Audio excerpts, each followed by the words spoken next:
Hello,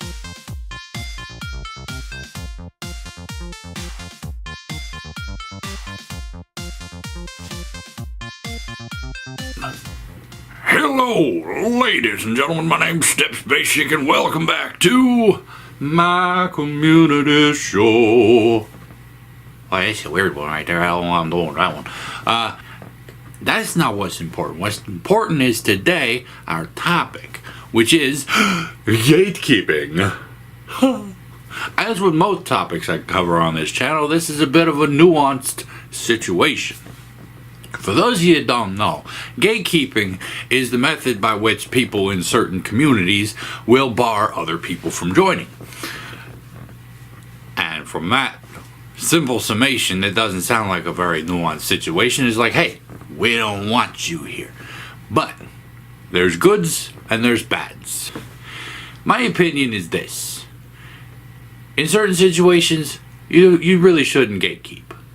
You should let people enjoy whatever it is that you're enjoying, i.e. if you're a part of a fandom who likes Doctor Who, then there's no reason to bar people from joining in the fandom and saying, I like Doctor Who as well. And barring people from fandoms like that is just, there's no point in it. Like, oh, you're not a true fan unless you such and such and such and such.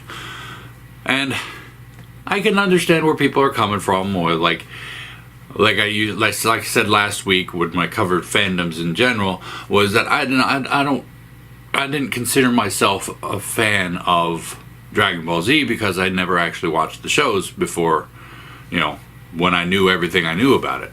Because how can I consider myself a fan if I don't enjoy the source material? And to a degree, I can understand gatekeeping myself from the DBZ fandom because of that.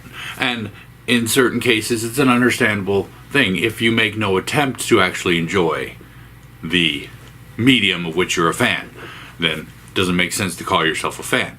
But if for some reason you are banned or not banned, barred from enjoying the content, then there's no reason that you can't be a fan by virtue of you want to enjoy the medium. There are certain situations, however, where I feel like gatekeeping is a justifiable act, i.e. you don't let people like me join the NBA. I cannot play basketball. I cannot shoot I can't shoot the 3-pointer and the 2 points and the horse and I suck at it. That's the bottom line. I can't play basketball. You don't want me on a team. Gatekeeping me from joining the NBA makes sense. Now that's just the easy one. That's the easy route of we don't want you on our team. We don't want you here with us. Same goes for esports. I'm a big fan of esports by way of what it represents.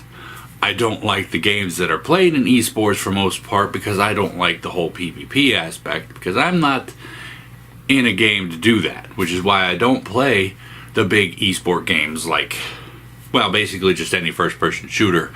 I don't play those. I don't play League of Legends. Mostly because I'm not very good at these games, but also because I'm not really into that sort of aspect of the whole PvP nature. And just like letting me join an NBA team, you don't want me to join an esports league because I can't play these games. It doesn't make a lot of sense to have me going to tournaments if I cannot do what they're asking me to do. But like I said, that's the easy part. That's the easy aspect of gatekeeping, where it makes sense.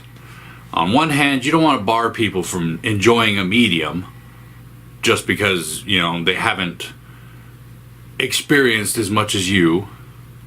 But on the other hand, you don't want to allow anybody to go to a tournament, a professional sports team. That makes sense. Gatekeeping, where it gets a bit hazy, is the nuanced area, i.e. if, say, I liked or I didn't like basketball, but I had an uncanny talent at it. So, would you then gatekeep me from ever playing in the NBA? Like, I was better than Michael Jordan, say. Old reference there, I know he doesn't play basketball anymore, but say I was better than him at basketball. But I hated it. Would you bar me from joining the NBA? I mean, I would bar myself, obviously, because I don't like it. But would the team itself bar me? Like, hey, if you ever change your mind, you can come on back. Or would they invite me and say, hey, just don't bad talk basketball? And in the same aspect, when it comes to esports tournaments, say not so much the you're not good at it aspect. I'm not good at it. I could get better with practice though. If I wanted to join an esport and they said you can't join because you're not good at it, I can understand. If, however, they said you can't join, bottom line. Well, what if I'm good at it? We're not going to give you a chance. We don't like the way you look. You got that scruffy looking beard. You look like way too much of a manly man to join an esports tournament. We don't want you here. You're not nerd enough for us. That's where you're kind of crossing the line. I mean, in one instance, I may be terrible at the esports stuff. But barring me from even trying is crossing the line, you know. I wouldn't even say it's really nuanced, so to speak, but, you know, everyone should have the opportunity to try. And as such, we see a lot of things pop up here and there where gatekeeping becomes a bit of an issue. Now, there's a lot more hot button topics that I could touch on, but I'm going to kind of avoid those, but we know they exist, and we know that they're wrong. Barring anybody for anything for something they cannot control is wrong. I don't care who it is. On the other hand, there are certain situations where we understand that you cannot gatekeep for no reason. And generally people don't gatekeep for no reason. Sometimes it's their own bigotry, sometimes it's their own head up their butt, not understanding what it does. Like, what was it? Hive Swap. I have been a big fan of the Homestuck online comic for a while. In fact, turns out they got books. We got these, and oh my god, they got the 3 books, and oh my god, big fan of the Homestuck. I have been for a while. Haven't finished the comics, and now that I see they're in book format, I'm gonna nail it. I'm gonna finish this. Although I have to say that it does kind of take a little bit away from experiencing it online because you don't have the moving pictures. But when Jacksepticeye, this fellow over here, when he played Hive Swap, no, was it Hive Swap?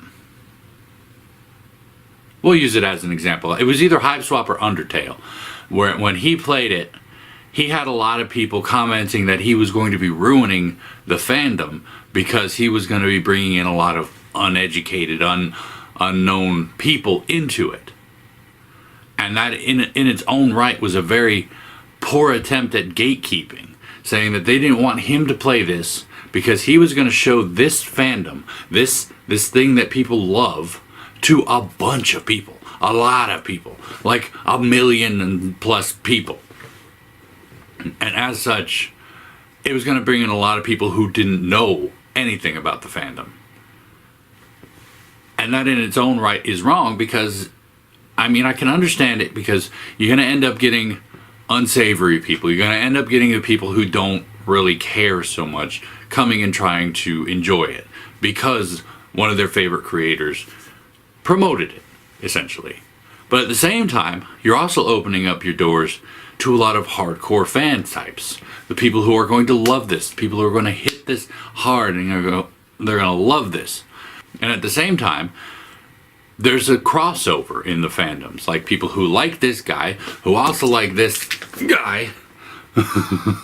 He said a little heavier than I was expecting. It's not my fault. But anyway, you got people who like this guy, and then people who like this guy, who are going to be like, oh my god, this is amazing. I'm happy you're doing this. But then the gatekeepers step in and like, no, we don't want you to play this, because then you're just going to bring in a whole bunch of other people. And it doesn't hurt the fandom, so to speak, to have more people in.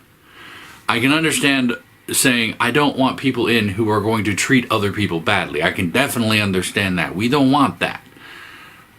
But barring people from joining a fandom or a group without knowing anything about them, but based solely off of this might happen, is kind of a bad thing, but understandable. That's where the nuance of gatekeeping comes in. First of all, don't bar people from joining and enjoying what you enjoy.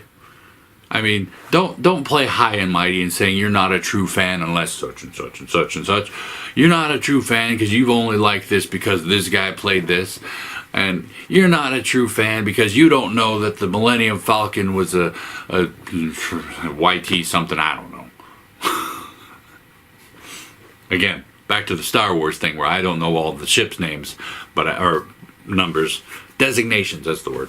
I don't know all the ship designations, but I know the ships themselves. Like the Slave One, which was Boba Fett's. And I know the Millennium Falcon and the X-Wings and the TIE Fighters, but I don't know their exact designations. Therefore, I'm not a true fan of the Star Wars and whatnot, right? All in all, like I said, this is a bit of a nuanced topic, because in some cases it's good, in some cases it's bad. Because in some cases all it is just bigotry and hatred, and on the other side, it's making sure you don't get the unsavory types or the inexperienced, unskilled types. In some cases it works out fine, in other cases it's just being rude. And it's back to sleep. Wake up, computer. But of course, like I said, there's a lot of things I'm not touching on because of this simple, temperature of the subject. Because it does get a little heated and does get a little hot, and in my opinion, applies very much to that, where you should not bar people from stuff that they cannot control. Like, I can get good, scrub, at games. I can get good at League of Legends. And if you bar me from tournaments just because I'm no good at them, I can understand, but I can improve and get better, and therefore should earn my place. But if, say, we're going to avoid that. Avoiding that topic altogether. Let's move into, thank you guys so much for joining me for today's episode. Hopefully you enjoyed it. I think I'm almost done with my fan topics, because I've got, I think, maybe one more, but I'm not even sure if I want to do it, so to speak. But if you've been enjoying this topic, or if you want to suggest any other topics, make sure to leave your comments down in the comments section down below. And of course, if you enjoyed this episode, please go and poke that like button for me. If you'd like to see more from me, make sure to hit that subscribe button, and I will get back to you as soon as I can, when I can, if I can, you know all that jazz. And tune in next time. What are you doing? And tune in next time for another topic at another time. I'm still sick, I'm sorry. But anyway, until then, good night.